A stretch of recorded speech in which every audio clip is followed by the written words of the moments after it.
ধরুন আপনার জরুরি ফটোকপি করতে হবে, ঠিক ওই সময় আপনার ফটোকপি মেশিনটা বন্ধ হয়ে গেল।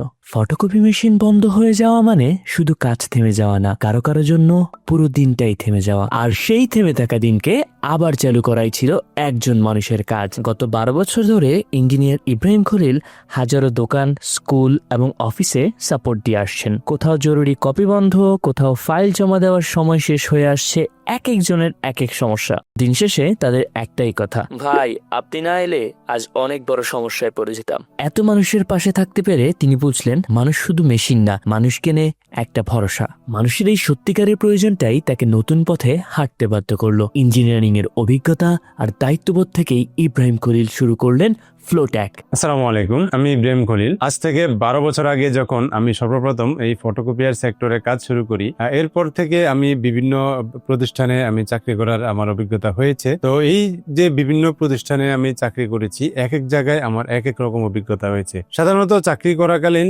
বেশ কিছু প্রতিবন্ধকতাও থাকে, যেমন সবকিছু নিজের মতো করা যায় না। আমি যেটা চাইতাম, আমি সবসময় চাইতাম যে কাস্টমারদেরকে কিভাবে সবচেয়ে ভালো এবং দক্ষতার সাথে একটা সার্ভিস প্রদান করা যায়। আমি এমনও দেখেছি যে ছোট্ট একটা বিষয় যেটা হয়তো 2-1 মিনিটে সমাধান করে দেওয়া সম্ভব, কিন্তু সেটার জন্য দেখা গেছে 2 দিন, 3 দিন, 5 দিনও মেশিন বন্ধ রাখতে হয়েছে। কিন্তু সমস্যাটা হচ্ছে খুবই ছোট, কারণ উনি নিজে জানতো না এবং ওই যে ইঞ্জিনিয়ার থেকে সাপোর্ট নেয়, ওই ইঞ্জিনিয়ারকে হয়তো দেখা গেছে ফোন দিতে হচ্ছে, ইঞ্জিনিয়ার শিডিউল দিবে, এরপর ইঞ্জিনিয়ার গিয়ে কাজ করবে।